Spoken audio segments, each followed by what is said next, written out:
Assalamualaikum. 12th standard in biology. Last time I have started with the summary of questions asked in previous board exams. Last time I have started with the summary of question, and this was already asked in the board exams. Last time I have started with the chapter number 1, that is reproduction in lower and higher plants.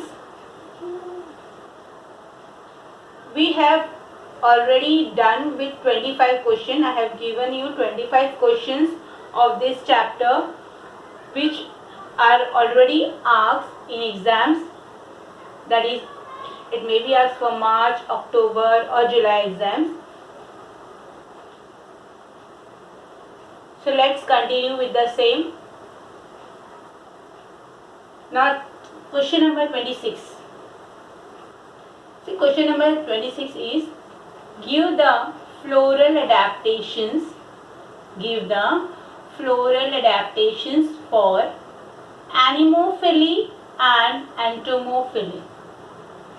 Give the floral adaptations for anemophily and entomophily. See, this question was asked thrice, in March 2008, then in October 2009, and also the same question was asked in October 2010. Means thrice this question, same question was asked. Here you have to give the floral adaptation. You have to just write the points of anemophily as well as entomophily. No diagram, nothing. Then question number 27. Question number 27 is explain the floral adaptations for ornithophily. Explain the floral adaptations for ornithophily. This question was asked in October 2011. See, here also you have to just write the floral adaptations for an ornithophily. Just you have to write, nothing, no diagram, nothing. Then question number 28 is give the adaptations for pollination in anemophilous and hydrophilous flowers. Add a note on advantages and disadvantages of cross pollination. See, this question was asked in March 2012.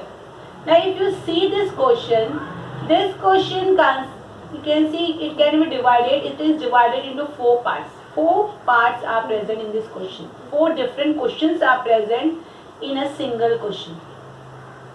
See, what are the 4 different parts of this question? First is give the adaptations for pollination in anemophilous flower. First you have to write the adaptations for pollination in anemophilous flowers. Then second part is you have to write the adaptations for pollination in hydrophilous flowers.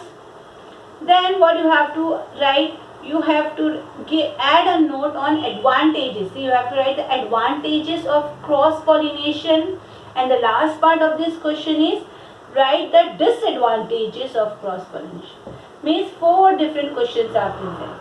So you can see this question is different question. There are different types of different parts of this question are present. So this is a very lengthy question. We can say this is a lengthy question, long answer question. Then next question is question number 29. Question number 29 is give the floral adaptations for chiropterophily. Give the floral adaptations for chiropterophily. This question was asked in March 2016. Simple question, just you have to write the floral adaptations for chiropterophily.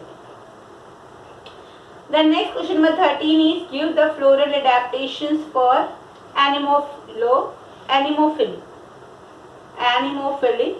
In July 2016 this question was asked.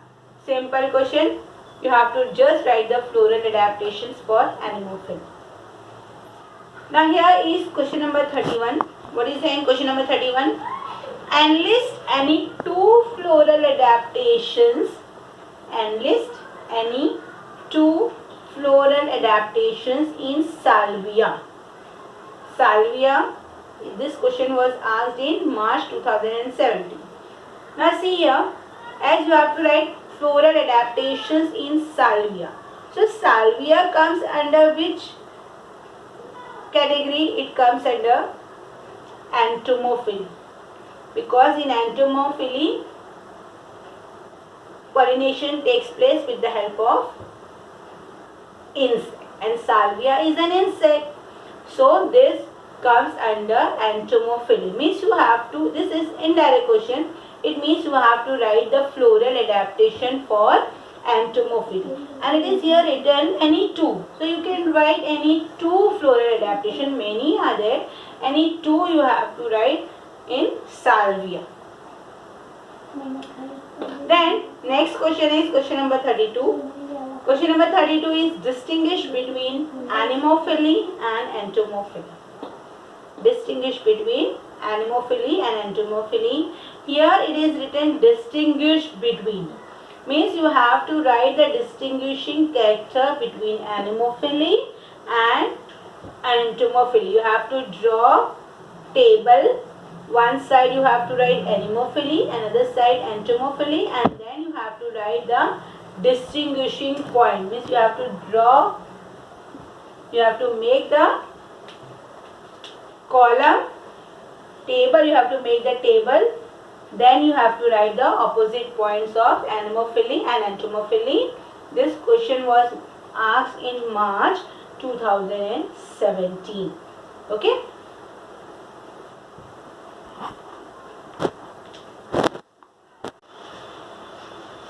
Next question is question number 33. Give the floral adaptations of entomophily. You have to write the floral adaptation. Simple question, floral adaptation of entomophily. This was asked in July 2017. Then question number 34. Enlist the advantages and disadvantages of cross-pollination. Enlist the advantages and disadvantages of cross-pollination. And the second part of this question is add a note on pollination mechanism in Salvia. This question was asked in July 2017. So if you see the question is divided, this question is divided into three parts. First is you have to write the advantages of cross-pollination. Then second part is you have to write the disadvantages of cross-pollination. And the third part is you have to write the pollination mechanism in Salvia.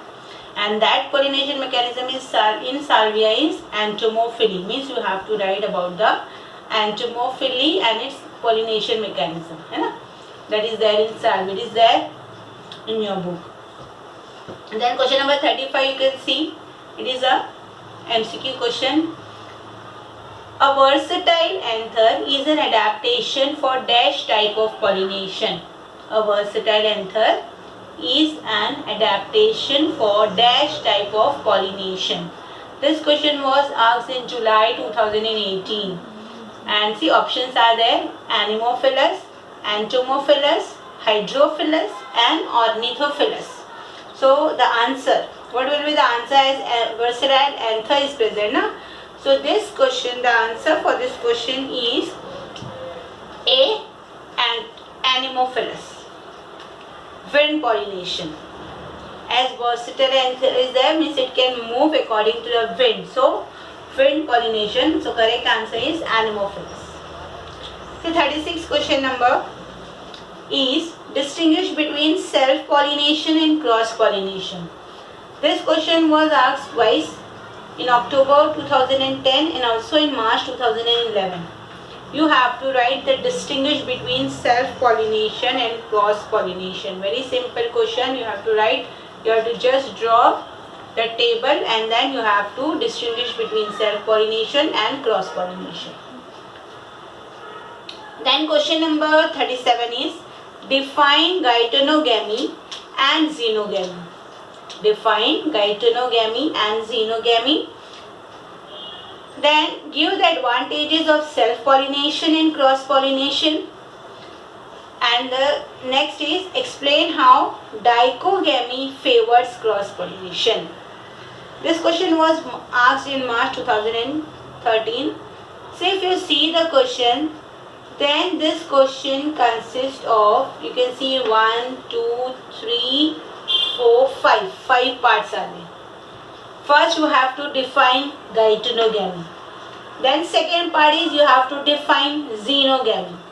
Then third part is you have to write the advantages of self-pollination.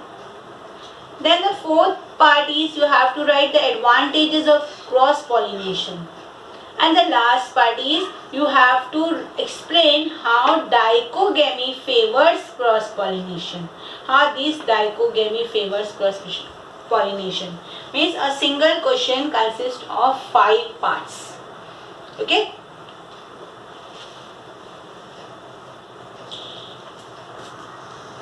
Then question number 38. Question number 38 is give the advantages of self-pollination. Give the advantage. Here you have to write just the advantage, only the advantages of self-pollination. That was asked in October 2013. Advantages of self-pollination. Then question number 39. See, this question number 39 is a chart. You have to complete the following chart and rewrite.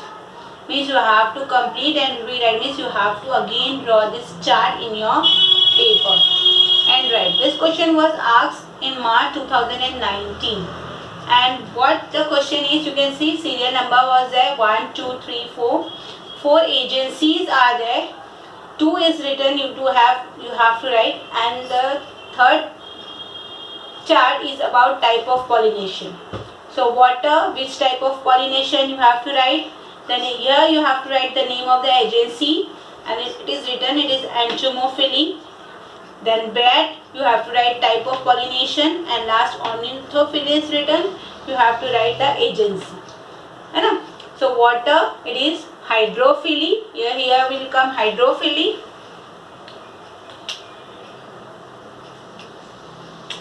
Hydrophily. Very simple question was there. Hydrophily. Entomophily. Agencies are insects.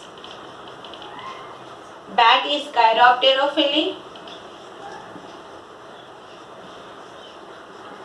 Whereas ornithophily, here you have to write birds.